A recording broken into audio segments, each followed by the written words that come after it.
just seeing how many people showed up today on the beach and here, it really hits home just the way we all feel about Chuck. For those of us who play Ultimate, and for those who don't, hopefully some of this will make sense too, but if it doesn't, I apologize. We tend to talk a lot about Ultimate, so I'll try to make this a little more common to everybody. Within the Ultimate community, there are a few archetypical personalities. It doesn't matter where you go, what pickup game you play, all around the world, you're gonna find the same personalities there. You've got sort of the quiet, speedy type. You've got the really friendly hippie. You've got the guy who contests every call and is really curmudgeonly about it. I didn't even start naming names yet, and people are already pointing it out. You've got the person who welcomes every newbie, the person who yells at every newbie. You've got the former rugby player who doesn't quite yet understand that it's a no-contact sport. The guy who plays without a shirt no matter what the temperature is, no matter what color he's supposed to be playing on the team.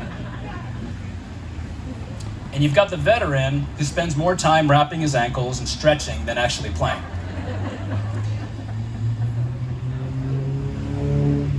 And then we have the Chuck.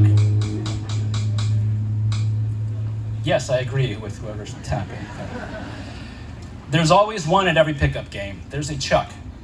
The difference here is, though, that they're all the same Chuck. There's only one Chuck. And I've heard from more than one person that they've been to pickup games. Like, oh, I just had a business trip to Austin. I went out to the field and there was Chuck. Or you're talking to your cousin who lives on the East Coast and you say, oh yeah, you're talking about your Hermosa Beach Chuck.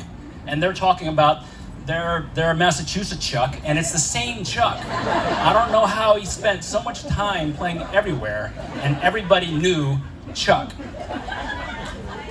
So in all the different personalities, there is the Chuck, the one Chuck, and he's the Chuck that we all know.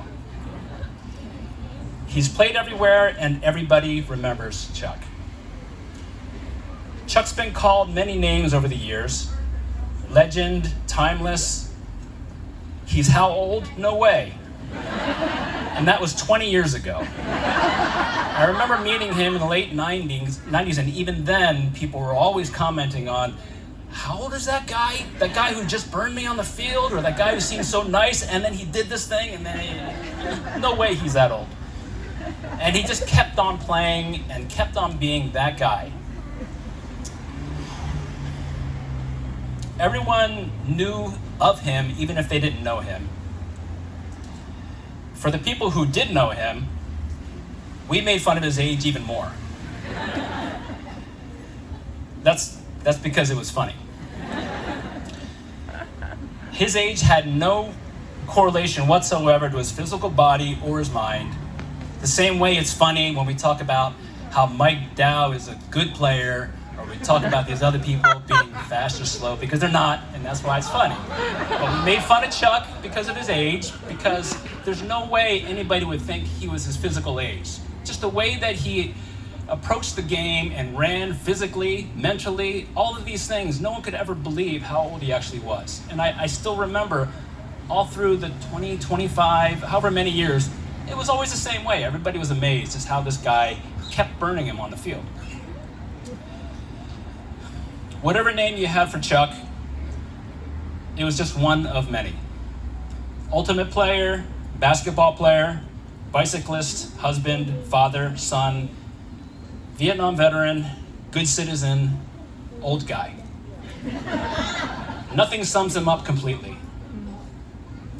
It almost seemed like people talked about his age so much that it threatened to take someone who was irreducible and put him into one category, and there's just really no way to do that because he was so many things to so many people. To me, he was just singularly Chuck. A man rightfully deserving of the highest order of respect, but instead he got us. We saw him as just one of the guys, and I think that's what he liked best, because he was just one of the guys. We didn't give up our bus seat to him. We didn't give him senior discounts on dinner. We didn't let him politely cut in line because we didn't look up to him. Because, you know, his height. But privately, of course, we all looked up to him because he was a giant among all of us.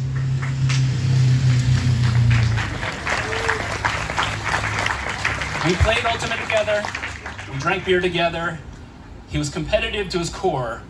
He invented games for us to play. Anytime we got together, he's like, oh, I've got this new game. I still don't know the rules to something called Chucks, which was the Chuck box. That was one of them.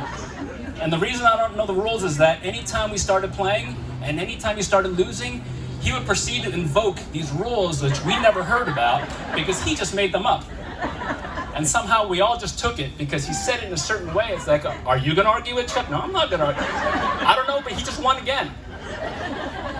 So if anybody knows the rules of this Chucks game, please talk to me after this. He was one of the guys, but he was way more than just one of the guys. But he was one of the guys. Chuck was always in a good mood, as other people have already said. Always. At least when I saw him, he was always there. He always had that smile, always had those sunglasses, always had that impeccably well-coiffed hair. He would say hello, give you a high five, and then ask about your life. He'd follow up on things that you don't even remember telling him.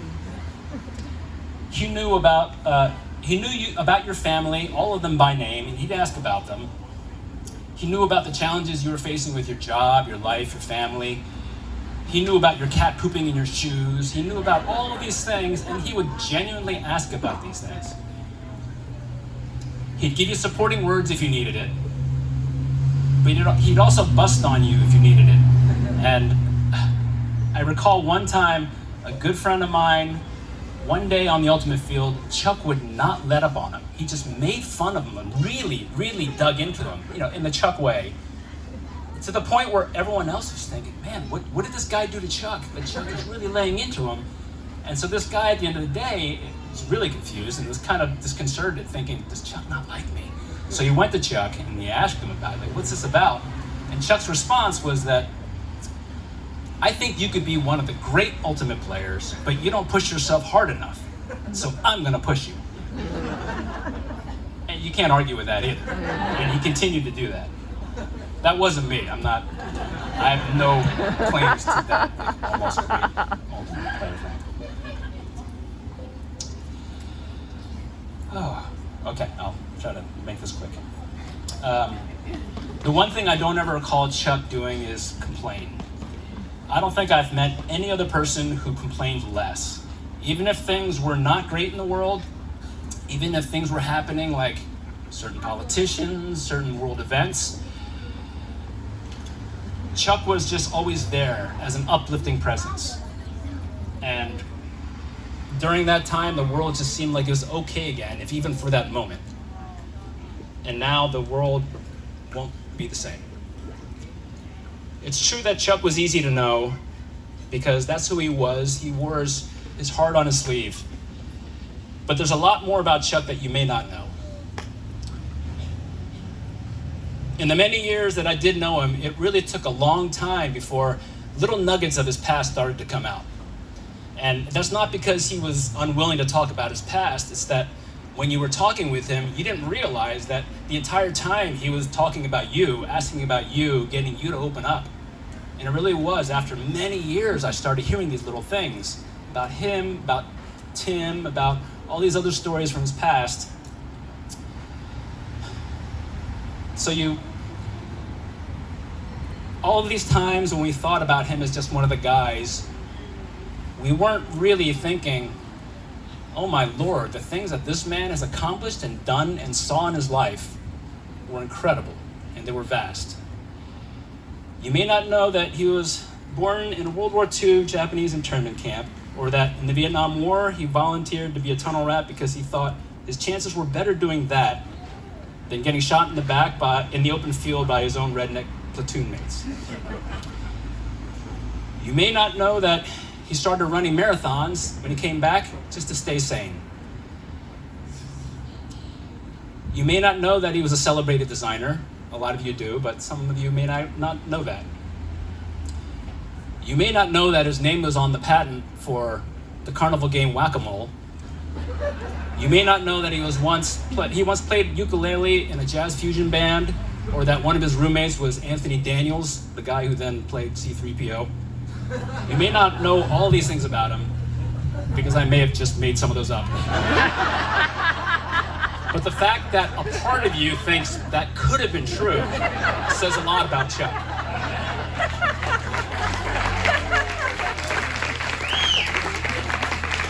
The truth about Chuck, to me, is that he is the most vibrant human I ever knew. We all thought Chuck would outlive us, and he will. Because after we're gone, people will still be talking about Chuck. And now when I go to pickup games anywhere and everywhere, I'll still see the different versions of Rod and Mike and Margaret and Alex and all these other people. I will see all these versions of people, but I won't see the Chuck. There was clearly only one Chuck, but everyone will continue to talk about him. The man may be gone, but his legend will continue. We're here to celebrate that legend. But I will miss very, very much the man. I'm glad that we could all get together and at least share tonight to talk about him. I want to end with this one line that comes from him. In the group emails he would send out to Ultimate whenever there was a team or a pickup game or kind of a regular thing, he would always sign off with this line at the bottom where his signature is. And it just seemed to encapsulate, yeah, that's Chuck. He would say, have fun, play nice, and respect your elder. Because that was the one Chuck. Thank you.